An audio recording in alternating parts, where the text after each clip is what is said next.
여러분의 좋아요, 구독은 큰 힘이 됩니다. 25만 원이 없어요. 응급실 복도에 10살 소년 민호의 절박한 목소리가 울려 퍼졌다. 민호는 떨리는 손으로 주머니를 뒤졌다.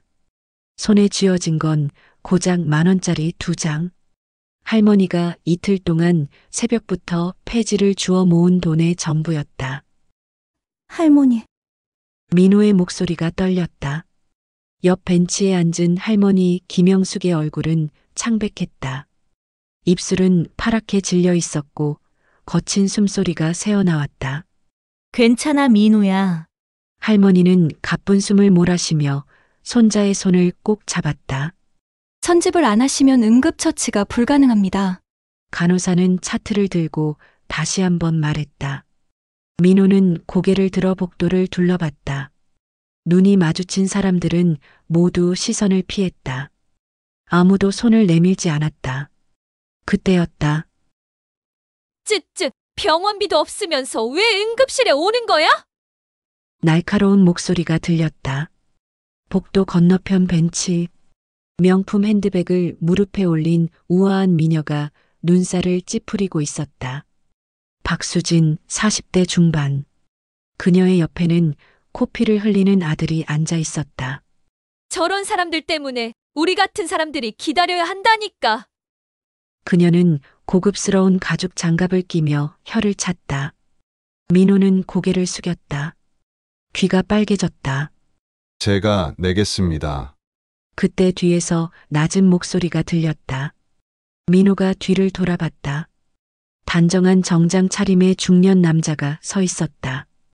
강태준, 40대 후반. 그는 침착하게 지갑을 꺼내고 있었다. 남의 일에 왜 끼어들어요? 박수진이 비웃듯 말했다. 남이 아닙니다. 강태준의 목소리는 단호했다. 예? 민호가 눈을 크게 떴다. 강태준은 민호를 바라보며 잠시 침묵했다. 그의 눈빛에는 알 수 없는 감정이 서려 있었다. 곧 아실 겁니다. 그는 카드를 건네며 말했다. 박수진은 코웃음을 쳤다. 어휴, 위선자.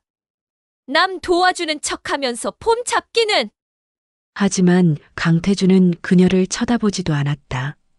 민호는 떨리는 목소리로 물었다. 저 아저씨는 왜? 나중에 설명할게요. 지금은 할머니부터 강태준이 간호사에게 말했다. 처치 진행해 주세요. 할머니는 휠체어에 실려 응급실 안으로 들어갔다. 민호는 그 자리에 멍하니 서 있었다. 왜 낯선 남자가 자신을 도왔을까? 그리고 왜 박수진은 그토록 차갑게 비웃었을까? 복도에는 묘한 긴장감이 흘렀다. 아무도 몰랐다. 25만 원이 모든 것을 바꿀 거라는 것을, 그리고 곧 밝혀질 진실이 모두를 충격에 빠뜨릴 거라는 것을. 여러분의 구독과 좋아요는 따뜻한 이야기를 만드는 큰 힘이 됩니다. 30분 전, 민호는 할머니의 손을 꼭 잡고 택시를 세우려 애썼다. 할머니, 조금만 참으세요. 하지만 택시는 한 대도 서지 않았다. 낡은 옷차림의 소년과 폐지 수레를 끌던 할머니를 본 기사들은 그냥 지나쳤다. 민호야, 괜찮아. 안 돼요. 할머니 얼굴이 너무 하얘요. 민호는 울먹였다. 할머니는 오전부터 폐지를 주우러 다녔다. 민호의 학원비를 마련하려고. 하지만 오후 2시쯤 갑자기 가슴을 움켜쥐고 쓰러졌다. 저기요, 제발요. 민호가 손을 흔들었지만 택시들은 계속 지나갔다. 결국 민호는 할머니를 부축해 버스 정류장까지 걸어갔다. 10분을 기다려 탄 버스. 할머니는 좌석에 앉자마자 고개를 떨구었다. 할머니, 괜찮아. 하지만 할머니의 목소리는 점점 작아졌다. 병원까지는 버스로 20분. 민호에게는 평생 중 가장 긴 20분이었다. 응급실 입구. 민호는 할머니를 부축해 안으로 들어갔다. 환자분 어디 아프세요? 접수 직원이 물었다. 할머니가 가슴을 아파하세요. 숨도 잘 못 쉬고. 보호자는요?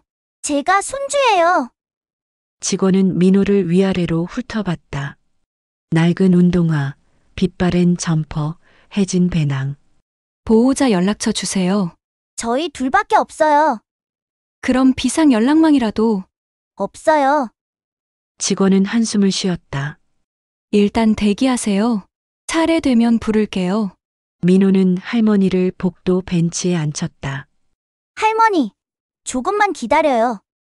곧 선생님이 보실 거예요. 할머니는 고개를 끄덕였다. 하지만 숨소리는 점점 더 거칠어졌다. 민호는 주변을 둘러봤다. 복도는 사람들로 가득했다. 한쪽에는 명품 코트를 걸친 여자가 아들과 앉아 있었다. 박수진. 그녀의 아들은 코피를 흘리고 있었지만 그녀는 스마트폰만 들여다보고 있었다. 엄마, 코가 아파? 알았어. 곧 볼 거야. 가만히 있어. 박수진은 귀찮다는 듯 휴지를 건넸다. 민호는 시선을 돌렸다. 반대편에는 정장 차림의 남자가 서 있었다. 강태준. 그는 차분하게 서류를 보고 있었다. 김영숙 보호자분. 간호사가 차트를 들고 나왔다. 민호가 벌떡 일어났다. 네, 저요. 할머니 상태가 좋지 않으세요. 지금 바로 검사와 응급처치가 필요해요. 네, 그럼 빨리. 비용이 선지불입니다. 25만 원 준비하셨나요? 민호의 얼굴이 하얗게 변했다. 25만 원이요? 네. 기본 검사비와 응급처치 비용입니다.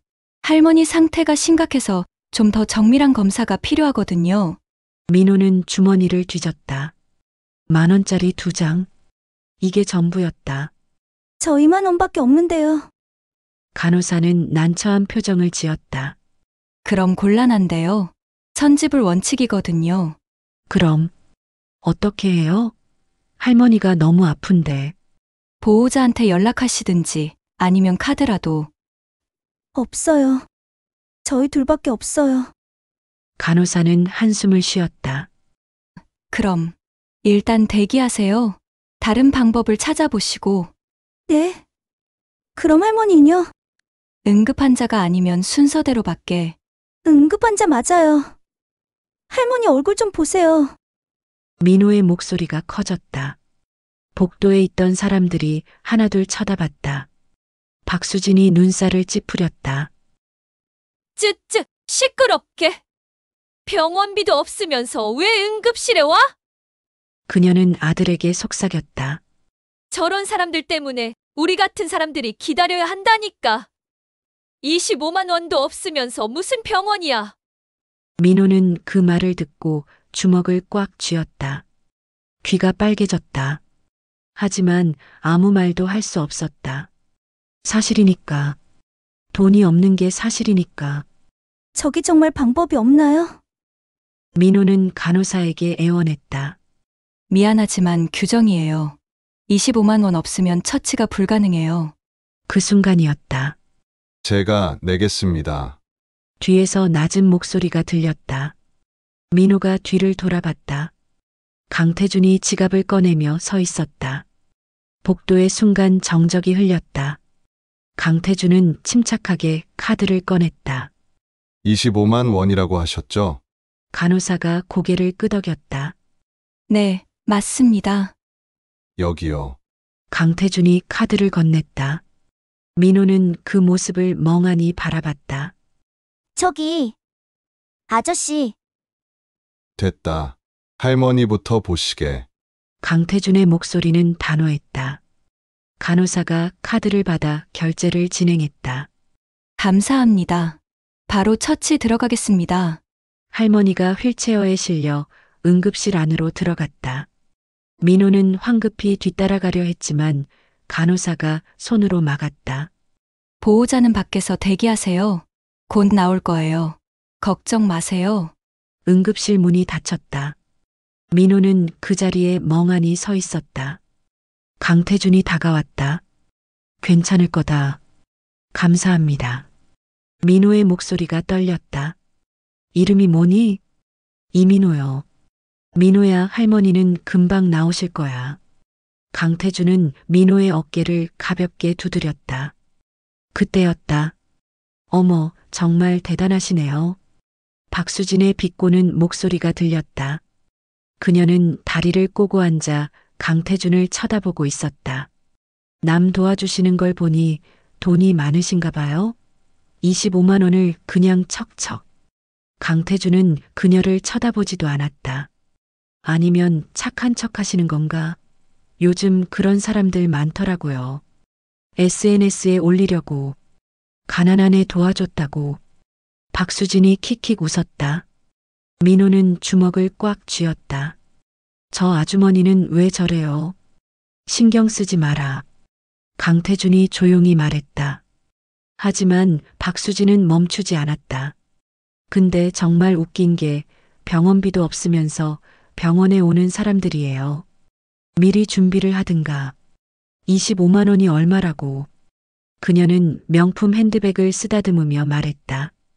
이 가방값만 해도 300만 원인데 25만 원쯤이야 우리한텐 커피 값이지. 아들이 고개를 끄덕였다. 맞아요, 엄마. 우리 저번에 외식비로 50만 원 썼잖아요. 그러게. 우리는 절대 저렇게 살면 안 된다. 알았지? 네, 엄마. 민호의 눈에 눈물이 고였다. 부끄러웠다. 할머니가 아픈데 돈이 없어서 치료도 못 받을 뻔한 게, 낯선 사람의 도움을 받아야 하는 게, 그리고 저런 말을 들어야 하는 게, 민호야. 강태준이 민호 앞에 무릎을 꿇었다. 고개 들어. 민호가 천천히 고개를 들었다. 부끄러워할 필요 없어. 내가 잘못한 게 아니야. 하지만 25만 원도 없는 게 그게 뭐가 잘못이야.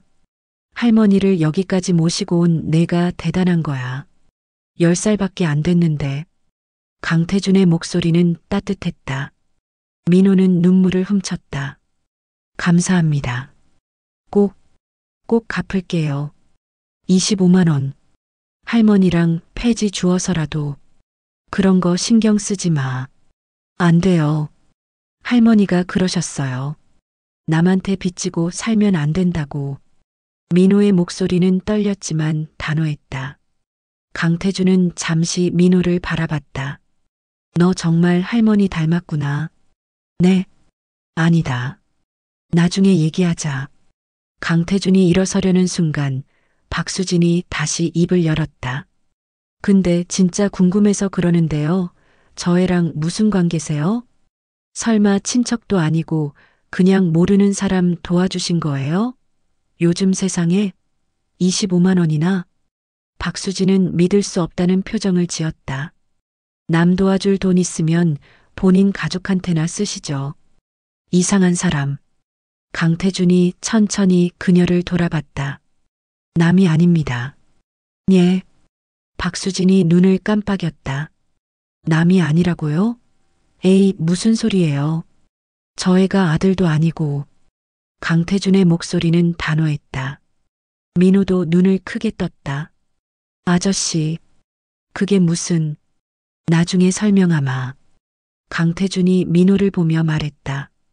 박수진은 코웃음을 쳤다. 에이, 무슨 드라마도 아니고. 남이 아니면 뭐예요? 아들? 조카? 아니면 설마. 그녀는 웃음을 터뜨렸다. 설마 그의 아버지라도 되세요? 하. 순간 강태준의 표정이 굳어졌다. 민호도 숨을 멈췄다. 침묵이 흘렀다. 박수진은 여전히 웃고 있었다. 농담에 진담 없다더니. 설마 진짜예요? 강태준은 대답하지 않았다. 대신 민호를 데리고 복도 끝 벤치로 갔다. 여기 앉아 있어. 할머니 나오시면 부를게. 네. 민호가 앉았다. 강태준은 자판기로 가서 따뜻한 코코아 2개를 뽑아왔다. 마셔. 많이 놀랐을 거야. 감사합니다. 민호는 떨리는 손으로 캔을 받았다. 따뜻함이 손에 전해졌다. 아저씨, 응? 아까 그 아주머니가 한 말, 농담이죠? 민호가 조심스럽게 물었다. 강태준은 잠시 침묵했다. 창밖을 바라보며 천천히 입을 열었다. 민호야. 네, 네 아빠. 어떻게 되셨니? 갑작스러운 질문에 민호는 당황했다. 저, 모르겠어요. 할머니도 잘 말씀 안 하시고. 그래, 할머니가 그러셨어요. 아빠는 멀리 계신다고. 그리고 다시는 못 만날 거라고. 민호의 목소리가 작아졌다.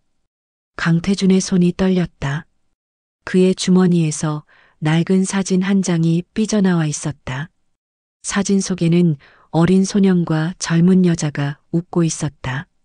그리고 그 여자는 김영숙이 젊었을 때의 모습이었다. 1시간 후 응급실 문이 열렸다. 의사가 나왔다. 김영숙 환자 보호자분? 민호가 벌떡 일어났다. 네, 저요. 강태준도 함께 일어났다. 의사는 차트를 보며 말했다. 할머니 상태가 많이 안 좋으셨어요. 심장에 무리가 왔고 탈수 증상도 심했습니다. 다행히 빨리 오셔서 큰 문제는 없습니다. 하지만 앞으로 무리하시면 안 돼요. 민호는 안도의 한숨을 쉬었다. 할머니 만나볼 수 있어요? 네, 들어가세요.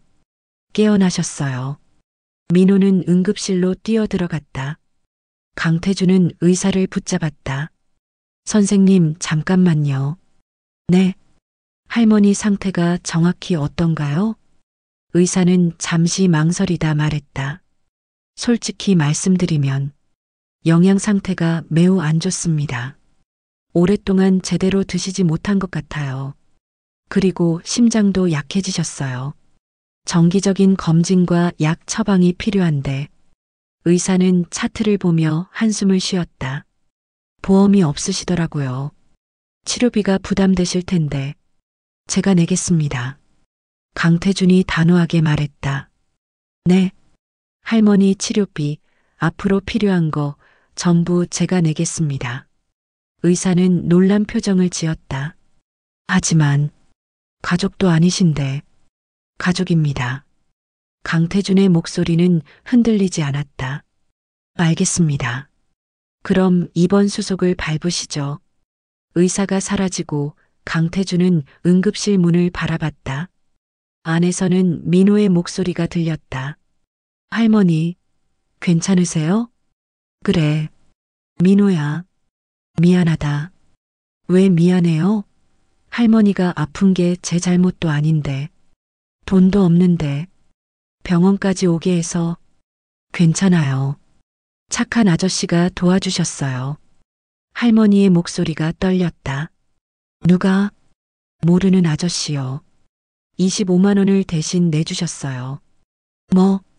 할머니의 목소리가 커졌다. 안 돼.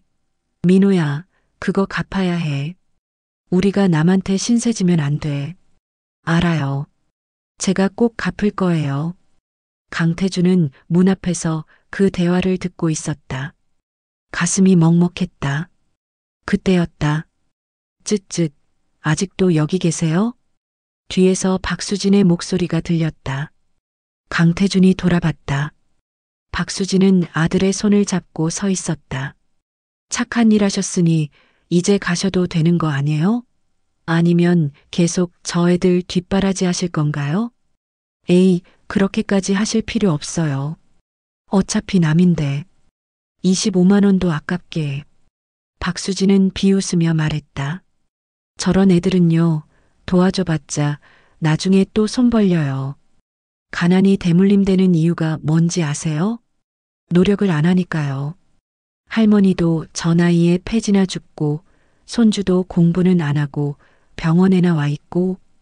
강태준의 주먹이 떨렸다. 그만하시죠. 뭐가요? 사실을 말하는 건데. 저런 사람들은 평생 저렇게 살 거예요. 박수진은 코웃음을 쳤다. 우리 애는 절대 저렇게 안 키울 거예요. 좋은 학원 보내고 좋은 대학 보내서 제대로 된 사람 만들 거라고요. 그녀는 아들의 머리를 쓰다듬었다. 너는 저런 애들이랑 절대 어울리지 마. 알았지? 네, 엄마. 아들이 고개를 끄덕였다. 강태준은 천천히 박수진을 돌아봤다. 말씀 다 끝나셨습니까? 네. 그럼 제 말도 들어보시죠. 강태준의 목소리는 차가웠다. 박수진은 어깨를 으쓱했다. 뭐 하실 말씀 있으세요? 당신은 지금 한 아이의 인생을 함부로 판단하고 계십니다. 판단이요? 전 사실을 말한 거예요. 사실이 아닙니다. 강태준이 한 걸음 다가섰다. 저 아이가 왜 공부를 못한다고 생각하십니까? 학원을 못 다녀서입니다. 왜 학원을 못 다닙니까? 돈이 없어서입니다. 그러니까 그게 노력이. 할머니는 왜 폐지를 줍습니까? 손주 학원비를 벌려고입니다. 70이 넘은 나이에 새벽부터 거리를 돌아다니는 게 노력이 아닙니까? 강태준의 목소리가 커졌다. 박수진은 입을 다물었다. 당신은 단지 운이 좋았을 뿐입니다. 좋은 집안에서 태어나고 좋은 사람을 만났을 뿐이죠. 그런데 그걸 마치 본인의 능력인 양 착각하고 계십니다. 강태준은 박수진을 똑바로 바라봤다. 그리고 그 착각으로 다른 사람을 깔보고 있습니다. 박수진의 얼굴이 붉어졌다. 뭐예요? 갑자기 설교예요? 설교가 아닙니다. 충고입니다. 충고? 당신 아드님 앞에서 그런 말씀하지 마십시오. 아이가 배웁니다. 강태준이 박수진의 아들을 보았다. 아이는 고개를 숙이고 있었다. 당신 아들이 저 민호 같은 아이를 무시하고 깔보도록 가르치고 싶으십니까? 그게 정말 좋은 교육입니까? 박수진은 할 말을 잃었다. 그때 응급실 문이 열렸다. 민호가 나왔다. 아저씨. 민호는 강태준에게 달려왔다. 할머니가 깨어나셨어요. 괜찮대요. 그래, 다행이다. 강태준이 민호의 머리를 쓰다듬었다. 근데 할머니가 아저씨 만나고 싶대요. 나를? 네. 꼭 인사드리고 싶다고. 강태준은 잠시 망설이다 고개를 끄덕였다. 알았다. 들어가자. 민호와 강태준이 응급실로 들어갔다. 복도에 남겨진 박수진은 멍하니 서 있었다. 그녀의 아들이 조용히 물었다. 엄마, 내가 잘못 생각한 거야? 박수진은 대답하지 못했다. 응급실 안. 할머니 김영숙은 침대에 누워 있었다. 창백한 얼굴, 가느다란 숨소리. 하지만 눈빛만은 또렷했다. 강태준이 들어서자 할머니의 눈이 커졌다. 할머니의 목소리가 떨렸다. 안녕하십니까? 강태준이 고개를 숙였다. 할머니는 강태준을 한참 바라봤다. 그리고 천천히 입을 열었다. 민호야, 잠깐 밖에 나가 있어라. 네. 왜요? 아저씨랑 할 얘기가 있어. 금방 부를게. 민호는 의아한 표정을 지었지만 고개를 끄덕였다. 알겠어요. 민호가 나가고 문이 닫혔다. 침묵이 흘렀다. 할머니가 먼저 입을 열었다. 태준이 맞지? 강태준의 몸이 굳었다. 네. 정말 너였구나. 할머니의 눈에 눈물이 고였다. 죄송합니다. 이렇게 뵙게 되어서. 아니다. 미안한 건 나야. 할머니는 천천히 몸을 일으켰다.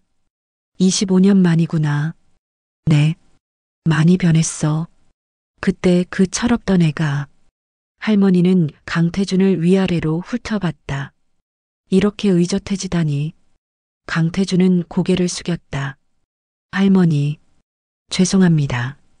그때, 됐다. 다 지난 일이야. 할머니는 손을 저었다. 그런데, 어떻게 여기를, 우연히 봤습니다.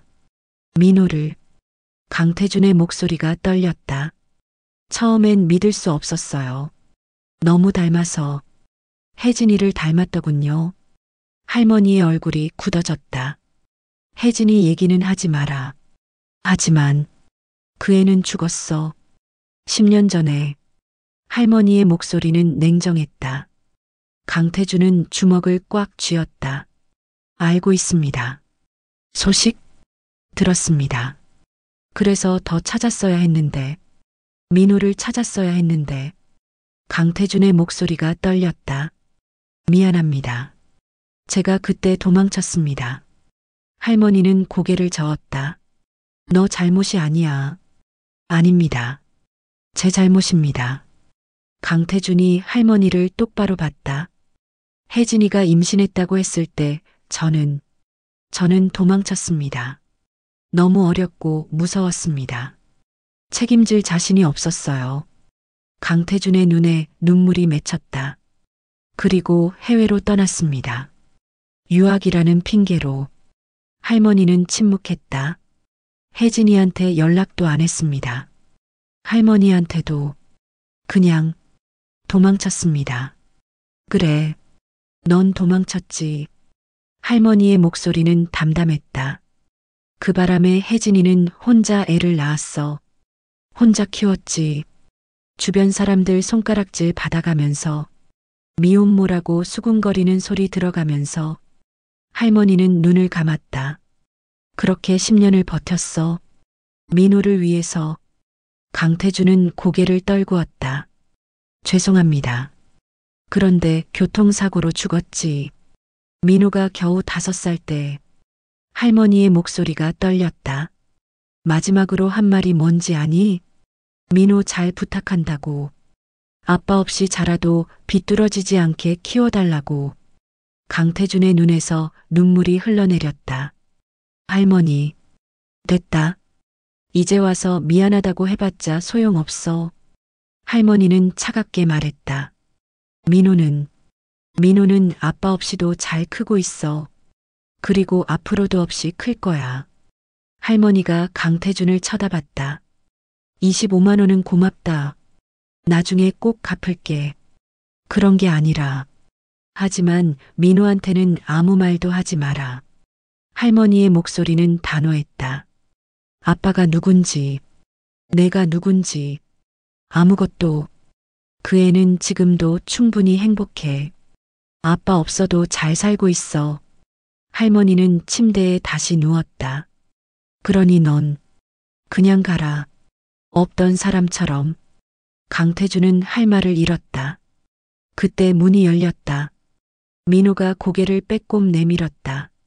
할머니, 다 얘기하셨어요? 그래, 들어와. 민호가 들어왔다.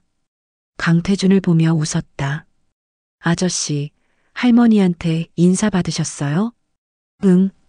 할머니가 꼭 감사하다고 전하래요. 저도요. 정말 감사해요.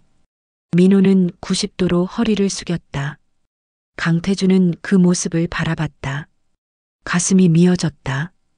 저 아이가 자신의 아들이라는 걸, 10년 동안 모른 척했던 아들이라는 걸, 아니다. 당연한 거야. 강태준은 겨우 대답했다. 그럼 저는 이만. 아저씨. 민호가 강태준의 손을 잡았다. 연락처 주세요. 나중에 꼭 25만 원 갚을게요. 그럴 필요 없어. 안 돼요. 할머니가 그러셨어요. 받은 건 꼭 갚아야 한다고. 민호의 눈빛은 진지했다. 강태준은 명함을 꺼냈다. 와, 변호사시네요. 민호가 명함을 보며 눈을 반짝였다. 대박이다. 저도 나중에 변호사 될래요. 그래. 네. 약한 사람들 도와주는 변호사요. 아저씨처럼요. 민호는 환하게 웃었다. 강태준은 그 웃음을 보며 눈시울이 뜨거워졌다. 넌 잘 될 거야. 감사합니다. 강태준은 민호의 머리를 쓰다듬었다. 공부 열심히 해라. 네. 강태준은 마지막으로 할머니를 봤다. 할머니는 고개를 돌리고 있었다. 그럼 이만. 강태준이 응급실을 나왔다. 복도에는 박수진이 여전히 서 있었다. 그녀는 강태준을 보자 슬쩍 시선을 피했다. 강태준은 그녀를 지나쳐 걸어갔다. 병원 밖으로 차가운 바람이 얼굴을 스쳤다. 강태준은 하늘을 올려다봤다. 혜진아, 미안하다. 그의 눈에서 눈물이 떨어졌다. 민호, 잘 크고 있더라. 너를 닮아서 착하게. 바람이 불었다. 강태준은 천천히 발걸음을 옮겼다. 하지만 그는 알지 못했다.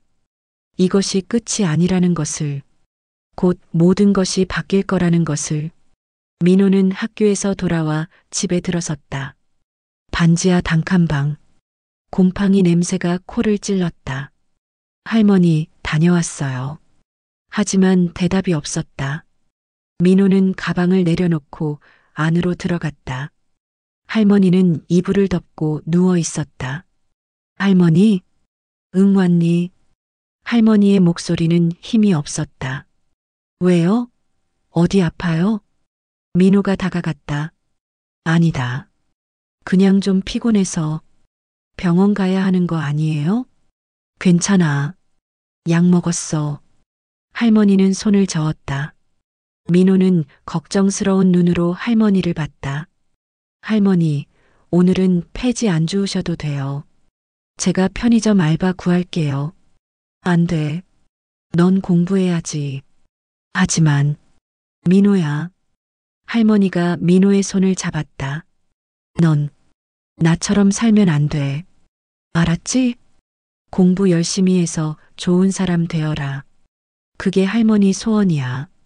민호는 고개를 끄덕였다. 네, 할머니. 그때 문을 두드리는 소리가 들렸다. 똑똑똑.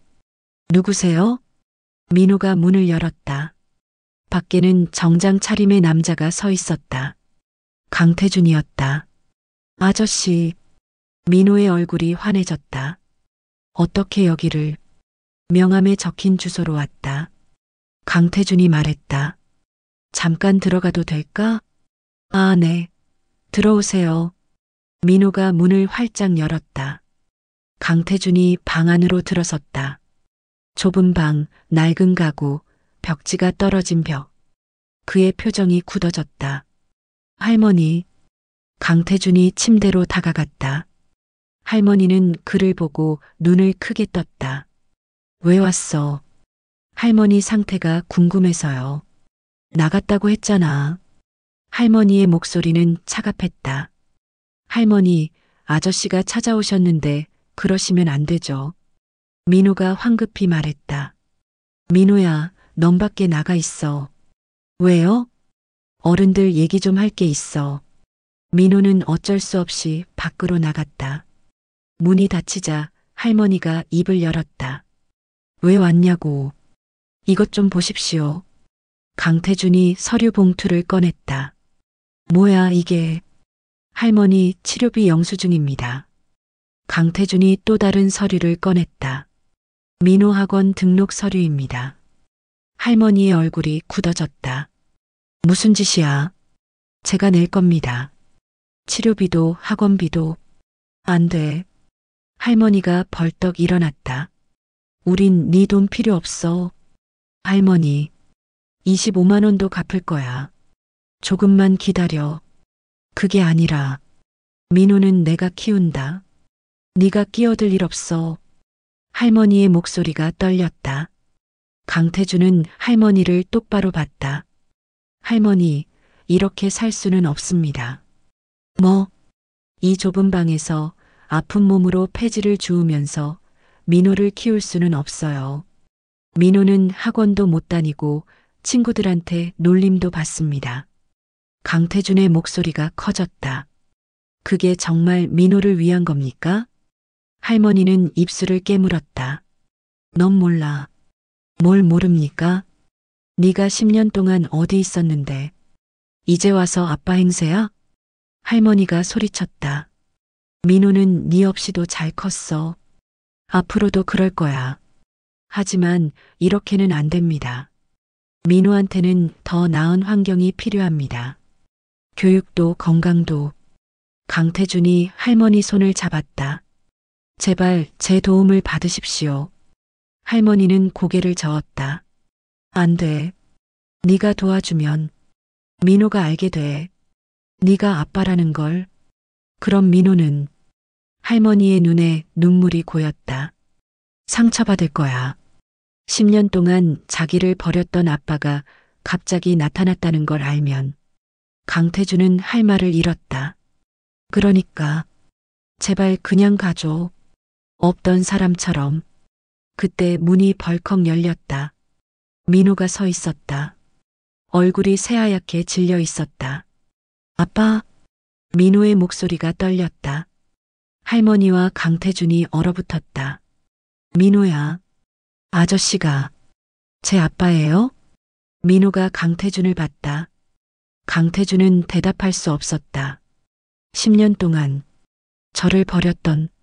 민호의 눈에 눈물이 고였다. 그게 아저씨였어요? 민호야, 들어봐. 할머니가 다가가려 했지만 민호는 뒤로 물러섰다. 왜 아무 말도 안 하셨어요? 민호의 목소리가 커졌다. 그날 병원에서도 오늘도. 왜 말 안 하셨어요? 저는 아저씨가 착한 사람인 줄 알았어요. 민호는 눈물을 흘리며 말했다. 그런데 그냥 죄책감 때문이었던 거예요? 저를 버린 게 미안해서? 아니다, 민호야. 강태준이 다가갔다. 그게 아니야. 그럼 뭐예요? 민호가 소리쳤다. 왜 10년 동안 안 오셨어요? 엄마가 죽었을 때도, 제가 혼자였을 때도, 할머니랑 저는 너무 힘들었어요. 민호는 주저앉으며 울었다. 친구들은 다 아빠가 있는데 저만 없었어요. 민호야. 그런데 이제 와서 뭐예요? 민호의 울음소리가 방 안에 울려 퍼졌다. 강태준은 무릎을 꿇었다. 미안하다, 민호야. 아빠가 잘못했어. 강태준의 목소리도 떨렸다. 용서해 줄 수 없겠지. 하지만 그가 민호를 안았다. 이제부터라도 아빠가 잘할게.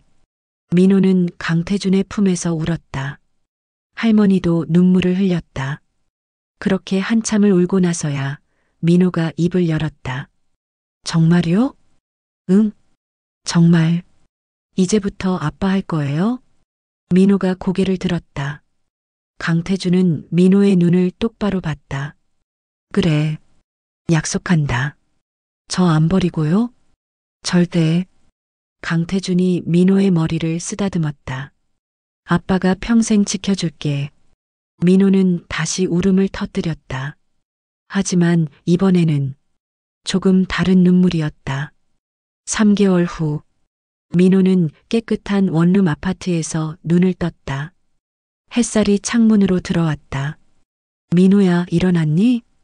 할머니의 목소리가 들렸다. 네, 할머니. 민호가 방에서 나왔다.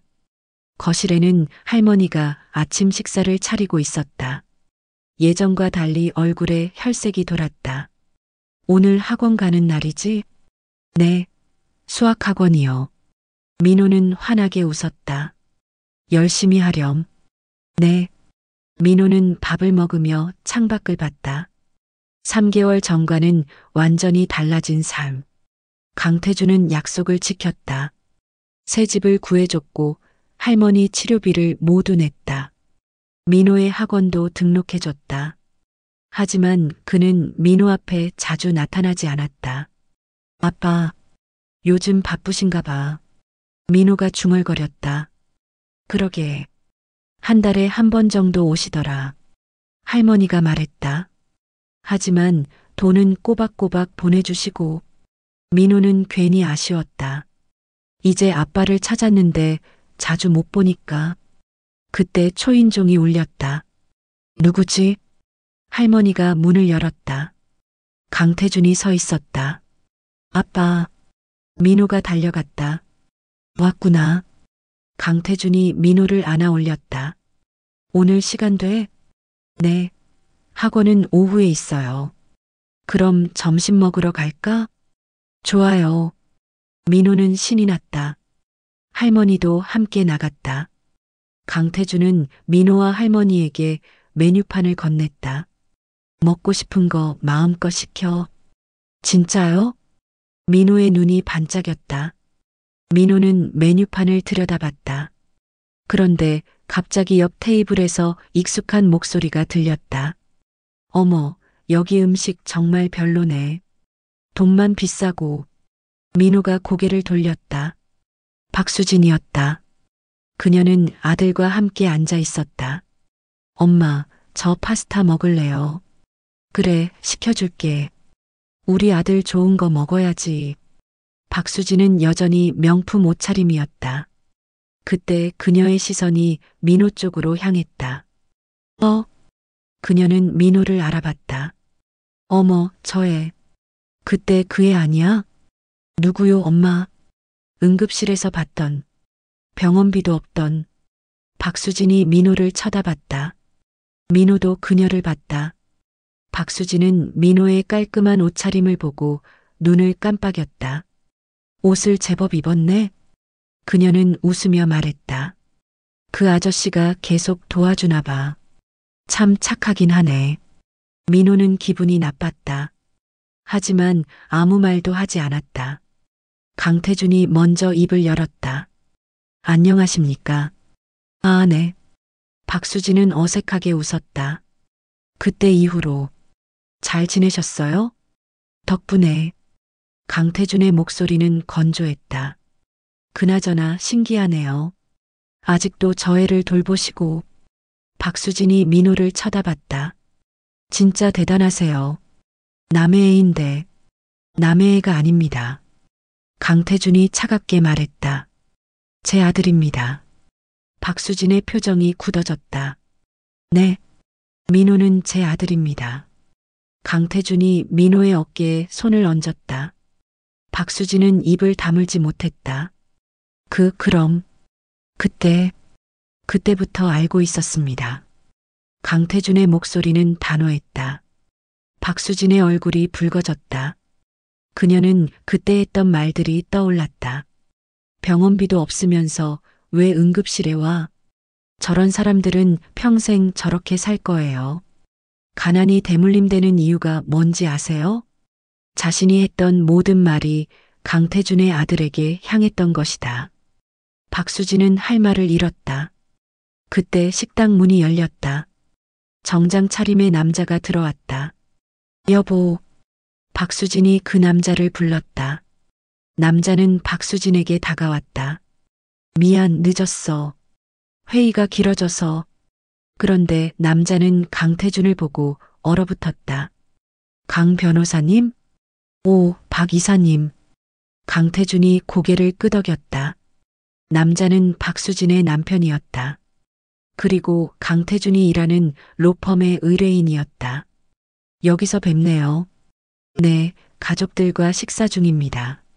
강태준이 민호와 할머니를 소개했다. 제 아들 민호와 어머님입니다. 아, 네. 안녕하세요. 박 이사는 당황한 표정으로 인사했다. 그는 아내를 쳐다봤다. 당신, 강 변호사님 아세요? 박수진은 땀을 흘렸다. 박 이사는 강태준에게 말했다. 강 변호사님은 저희 회사 법률 자문을 맡고 계십니다. 업계에서 최고시죠. 박수진의 얼굴이 창백해졌다. 자신이 무시했던 그 아이의 아버지가 남편의 상사였던 것이다. 그나저나 아드님이 참 의젓하네요. 박 이사가 민호를 보며 웃었다. 장래 희망이 뭐니? 변호사요. 아빠처럼요. 민호가 환하게 웃었다. 오, 그래. 아버지 닮아서 훌륭한 변호사 될 거야. 박 이사는 강태준에게 말했다. 부럽습니다. 저희 애는 공부는 안 하고. 그는 자기 아들을 쳐다봤다. 아들은 고개를 숙이고 있었다. 박수진은 입술을 깨물었다. 3개월 전 자신이 했던 말들이 계속 떠올랐다. 저런 애들은 공부는 안 하고 우리 애는 좋은 학원 보내서 하지만 지금 민호는 깔끔한 옷을 입고 당당하게 꿈을 말하고 있었다. 그리고 자기 아들은 고개만 숙이고 있었다. 그럼 저희는 식사하겠습니다. 강태준이 일어나려 했다. 아, 네. 맛있게 드세요. 박 이사가 인사했다. 박수진은 고개도 들지 못했다. 강태준 일행이 자리에 앉자 박 이사가 아내에게 물었다. 당신 강 변호사님이랑 무슨 일 있었어? 아니야. 얼굴이 왜 그래? 아무것도 아니야. 박수진은 소리를 질렀다. 식당 안 사람들이 쳐다봤다. 그녀는 황급히 입을 다물었다. 하지만 마음속은 무너지고 있었다. 일주일 후 강태준의 로펌 사무실 박 이사가 방문했다. 안녕하십니까, 강 변호사님. 어서 오세요. 앉으시죠. 강태준이 손님을 맞았다. 박 이사는 서류를 꺼냈다. 이번 계약건인데요. 하지만 그의 얼굴에는 고민이 가득했다. 무슨 일 있으십니까? 강태준이 물었다. 박 이사는 잠시 망설이다 입을 열었다. 사실 사과드릴 게 있어서요. 사과요? 네. 제 아내가 저번에 식당에서 실례를 많이 했던 것 같습니다. 박 이사는 고개를 숙였다. 아내한테 들었습니다. 몇 달 전 병원에서 있었던 일도 정말 죄송합니다. 아내가 아드님과 어머님께 무례한 말을 많이 했다고. 박 이사는 진심으로 사과했다. 괜찮습니다. 강태준이 손을 저었다. 이미 지난 일입니다. 아닙니다. 용서받을 수 없는 일이었습니다. 박 이사는 계속 고개를 숙였다. 사실 아내가 요즘 많이 반성하고 있습니다. 아드님이 변호사가 되고 싶다고 하셨죠? 네. 정말 대단한 꿈입니다. 우리 애는 박 이사는 한숨을 쉬었다. 공부는 뒷전이고 친구들 무시하는 법만 배웠습니다. 그는 쓴웃음을 지었다. 제가 바빠서 아내한테 교육을 맡겼는데 잘못 키운 것 같습니다. 강태준은 박 이사를 봤다. 아직 늦지 않았습니다. 네. 아이들은 변합니다. 제대로 가르치면. 강태준이 말했다. 제 아들도 힘든 시간을 겪었지만 지금은 꿈을 향해 달리고 있습니다. 박 이사는 고개를 끄덕였다. 감사합니다. 좋은 말씀. 그때 노크 소리가 들렸다. 들어오세요. 문이 열리고 비서가 들어왔다. 변호사님, 아래에 부인분이 오셨습니다. 부인? 박 이사가 놀랐다. 비서가 고개를 끄덕였다. 네, 박수진 씨라고 하시는데요. 박 이사는 당황했다. 왜 여기를? 들어오시라고 하세요. 강태준이 말했다. 잠시 후 박수진이 사무실로 들어왔다. 그녀는 평소와 달리 수수한 차림이었다. 명품 핸드백도 화려한 액세서리도 없었다. 안녕하세요. 박수진은 고개를 숙였다. 앉으세요. 강태준이 의자를 권했다. 박수진은 조심스럽게 앉았다. 사과하러 왔습니다. 3개월 전 병원에서, 그리고 그 후에도 제가 너무 무례했습니다. 박수진의 목소리가 떨렸다. 민호에게, 할머니께 용서받을 수 없는 말들을 했습니다. 제가 잘난 줄 알았습니다. 돈이 있으니까, 좋은 옷을 입으니까. 박수진은 눈물을 글썽였다. 하지만 제 아들을 보니까 알겠더라고요. 무엇을요? 제가 진짜로 가난한 사람이었다는 걸요. 박수진이 고개를 들었다. 마음이 가난했습니다. 남을 무시하고 깔보고 차별했습니다. 민호는 어려운 환경에서도 꿈을 가지고 있었습니다. 할머니를 생각하고 공부하려고 노력했습니다. 박수진은 눈물을 닦았다. 하지만 제 아들은 모든 걸 가졌는데도 아무것도 없었습니다. 꿈도 목표도 제가 잘못 가르쳤습니다. 박수진은 깊이 고개를 숙였다. 정말 죄송합니다. 침묵이 흘렀다. 강태준이 천천히 입을 열었다. 사과는 저한테 하실 게 아닙니다. 네. 민호와 할머니께 하셔야죠. 박수진은 고개를 끄덕였다. 그러고 싶습니다. 기회를 주신다면. 좋습니다. 강태준이 전화기를 들었다. 어머니, 저예요. 지금 시간 되세요? 2시간 후. 카페. 민호와 할머니가 앉아 있었다. 아빠가 왜 여기 오래요? 민호가 물었다. 글쎄다. 만날 사람이 있다는데. 그때 카페 문이 열렸다. 강태준과 함께 박수진이 들어왔다. 민호는 눈을 크게 떴다. 저 아줌마. 박수진은 민호를 보자 눈물을 흘렸다. 그녀는 천천히 다가와 무릎을 꿇었다. 민호야. 할머니. 정말 미안해. 박수진은 90도로 허리를 숙였다. 그때 내가 너무 못됐어. 용서해 줄 수 없는 말들을 했어. 민호는 당황했다. 할머니도 놀란 표정이었다. 네가 얼마나 힘들었을지, 얼마나 아팠을지. 박수진은 계속 울었다. 그런데 나는 그걸 무시하고 비웃었어. 정말 미안해. 박수진은 가방에서 봉투를 꺼냈다. 이건 그때 병원비 25만 원이야. 받아줘. 제발. 민호는 봉투를 보다가 할머니를 봤다. 할머니가 고개를 끄덕였다. 민호는 봉투를 받았다. 감사합니다. 아니야. 내가 감사해. 박수진이 민호의 손을 잡았다. 너한테 정말 많이 배웠어. 네. 힘든 상황에서도 꿈을 잃지 않는 것. 가족을 사랑하는 것. 박수진은 눈물을 닦았다. 너는 정말 대단한 아이야. 앞으로도 그 꿈 꼭 이루길 바랄게. 민호는 박수진을 봤다. 그녀의 눈에는 진심이 담겨 있었다. 꼭 변호사 될 거예요. 민호가 작게 웃었다. 아줌마처럼 힘든 사람한테 상처 주는 사람이 있으면 제가 꼭 혼내줄 거예요. 박수진은 그 말에 울음을 터뜨렸다. 그래. 그렇게 해줘. 부탁이야. 할머니도 박수진의 어깨를 두드렸다. 이제 됐어. 그만 울어. 감사합니다. 박수진은 일어나며 강태준을 봤다. 변호사님, 정말 감사합니다. 아닙니다. 덕분에 제가 바뀔 수 있었습니다. 박수진은 깊이 인사하고 카페를 나갔다. 민호는 봉투를 들여다봤다. 아빠, 이거 내가 가져. 네. 내 학용품 사는데 써. 강태준이 민호의 머리를 쓰다듬었다.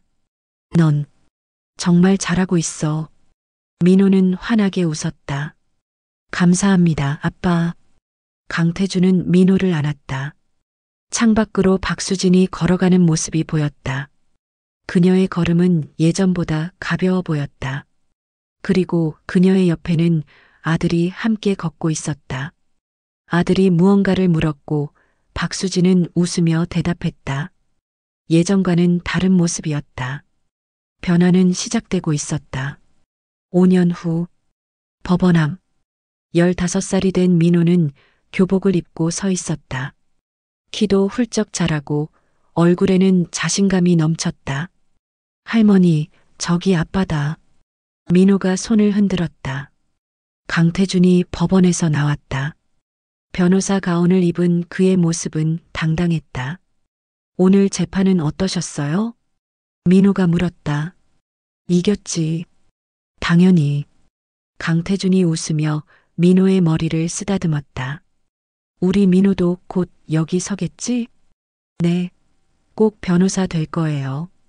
민호의 눈이 반짝였다. 요즘 성적이 어때? 전교 10등이요. 오, 많이 올랐네. 네. 학원 선생님이 이대로 가면 좋은 대학 갈 수 있대요. 민호는 자랑스럽게 말했다. 할머니도 옆에서 웃고 있었다.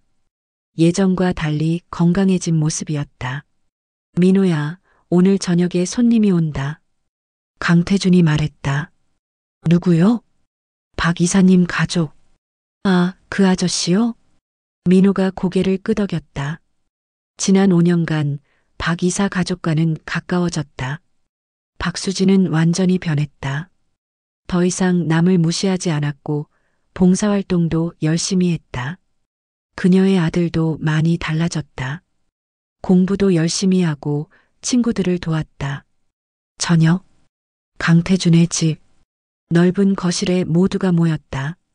박 이사 가족이 음식을 들고 왔다. 안녕하세요. 박수진이 환하게 웃으며 인사했다. 예전의 오만함은 찾아볼 수 없었다. 어서 오세요. 할머니가 손님을 맞았다. 할머니, 건강하시죠? 그럼, 덕분에 잘 지내지. 박수진의 아들도 민호에게 인사했다.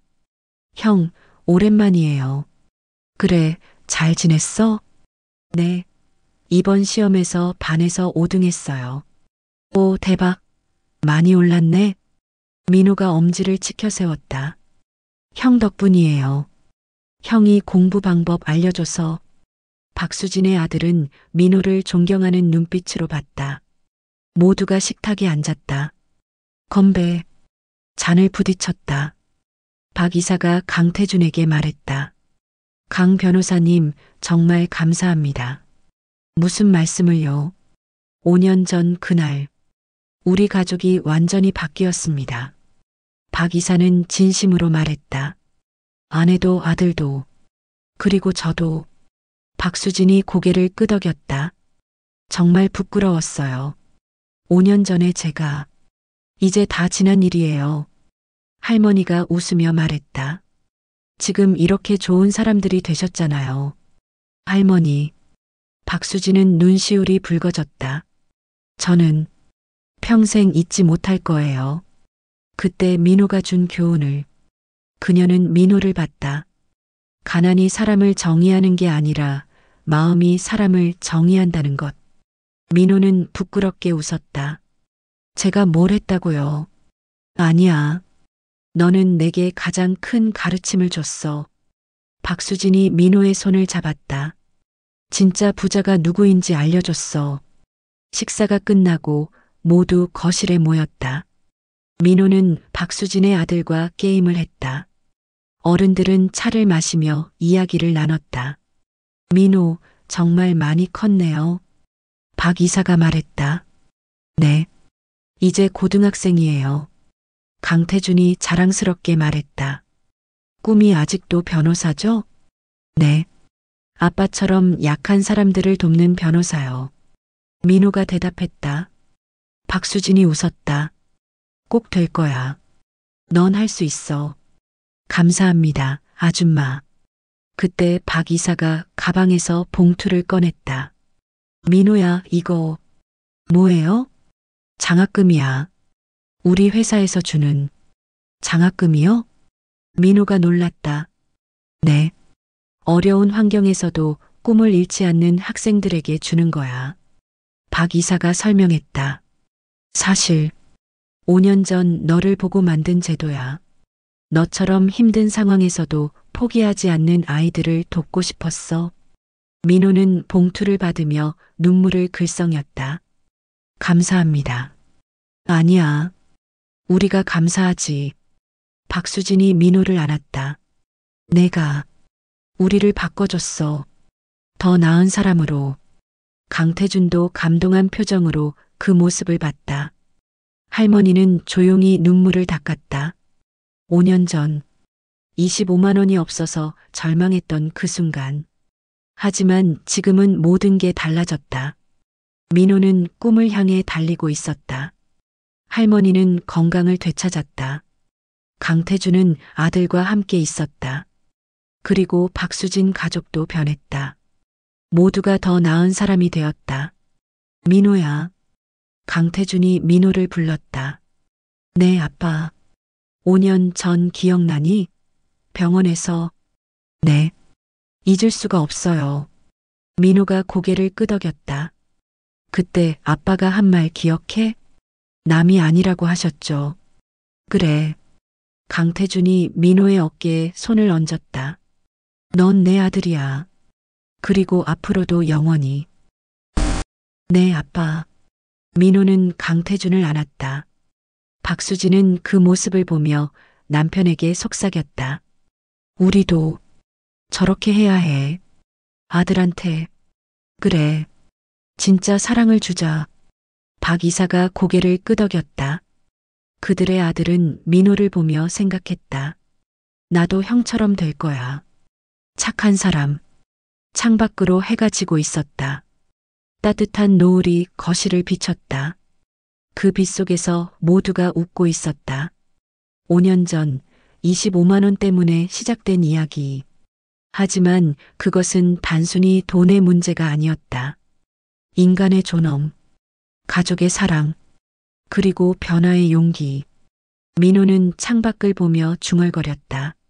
엄마, 저 잘하고 있죠? 하늘에서 별이 반짝였다. 마치 대답하는 것처럼. 강태준이 민호의 어깨를 두드렸다. 네, 엄마. 자랑스러워할 거야. 네. 민호는 눈물을 훔치며 웃었다. 그리고 다짐했다. 꼭 훌륭한 변호사가 되겠다고. 아빠처럼. 엄마가 자랑스러워할 만한 사람이 되겠다고. 거실에 웃음소리가 가득했다. 따뜻한 저녁이었다.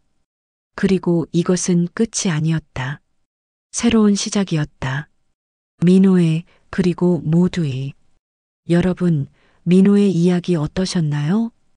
5년 전 응급실 복도에서 25만 원이 없어 절망했던 10살 소년. 하지만 그는 포기하지 않았습니다. 할머니와 함께, 그리고 뒤늦게 나타난 아버지와 함께 꿈을 향해 달렸습니다. 민호는 가난했지만 마음만큼은 부자였습니다. 할머니를 생각하는 효심, 꿈을 향한 열정, 그리고 남을 용서하는 따뜻함까지. 반면 박수진은 모든 걸 가졌지만 마음이 가난했습니다. 하지만 민호를 통해 배웠죠. 진짜 부자가 누구인지. 이 이야기가 우리에게 주는 3가지 교훈. 첫째, 환경이 사람을 정의하지 않습니다. 민호는 반지하에서 살았지만 그의 꿈은 누구보다 컸습니다. 어려운 환경은 핑계가 될 수 없습니다. 둘째, 진짜 가난은 마음의 가난입니다. 돈이 많아도 남을 무시하고 깔보는 사람은 가난한 사람입니다. 진짜 부자는 남을 존중하고 도울 줄 아는 사람입니다. 셋째, 사람은 변할 수 있습니다. 박수진은 오만했지만 깨달음을 얻고 완전히 달라졌습니다. 늦었다고 생각할 때가 가장 빠를 때입니다. 우리 사회에는 아직도 많은 민호가 있습니다. 꿈을 가졌지만 환경 때문에 포기하는 아이들. 그들에게 필요한 건 25만 원이 아니라 관심과 응원입니다. 그리고 우리 안에도 박수진이 있을 수 있습니다.